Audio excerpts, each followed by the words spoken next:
I feel that this war has become a turning point for me. I need to be more sure of myself, make the most of the time I have left, stand up and make myself heard. The Tilbury Ladies Choir is a bracing tale of bravery, camaraderie and downright rivalry set in an English village in the Second World War.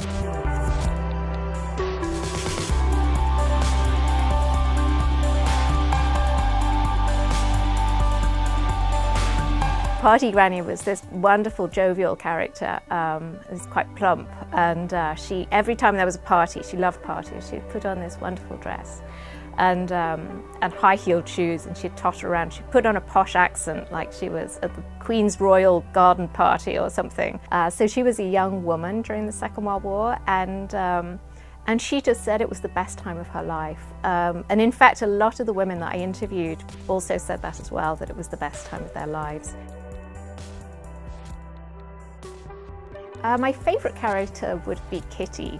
I think maybe I can really access the 13-year-old inside me, but I just found she was so entertaining, and it just seemed to trip off the tongue for me, the precocious, witty ridiculousness of her. I took her out of the traditional narrative form, so that she basically writes as if she's making notes. She'll have little side headings, and then she'll say what she has to say about one particular thing, like her sister Venetia.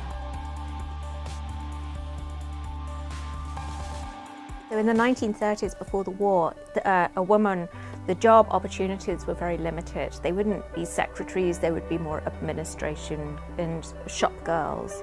And then once you got married, you would be expected to give up your job to look after your husband and have children.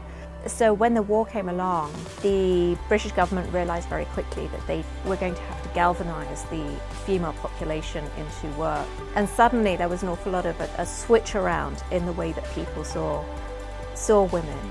And suddenly there was a lot of movies, there was a lot of propaganda, a lot of advertisements, suddenly depicting women as being very capable, academically rigorous kind of people who were very capable of doing all the things that men were doing. So it was almost like this complete flip around.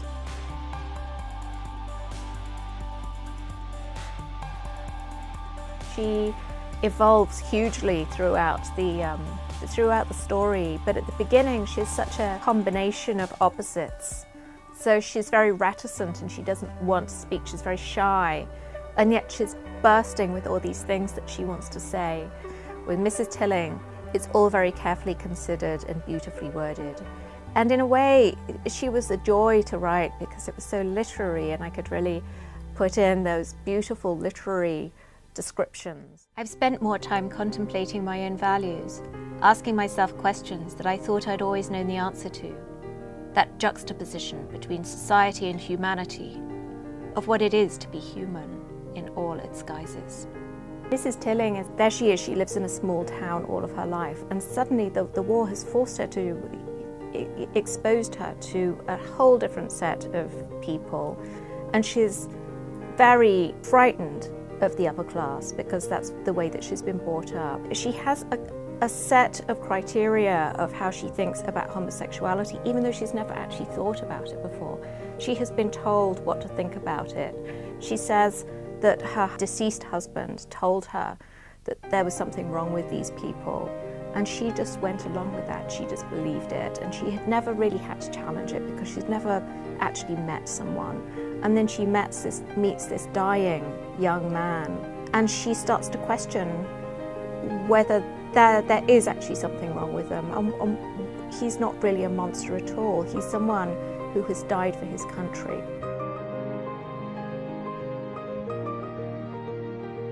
So the women coming together as a group is a very important part, because in the 1930s, before the war started, women were very much almost isolated within their own family situation. And so when they got married, they would be isolated in these, small family homes where their husband would be in charge, basically.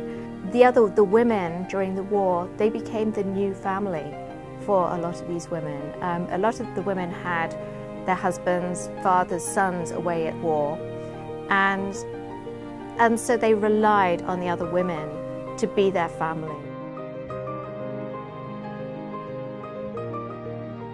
During the Second World War, particularly during the Blitz, Hitler's idea was to try and blast Britain into submission.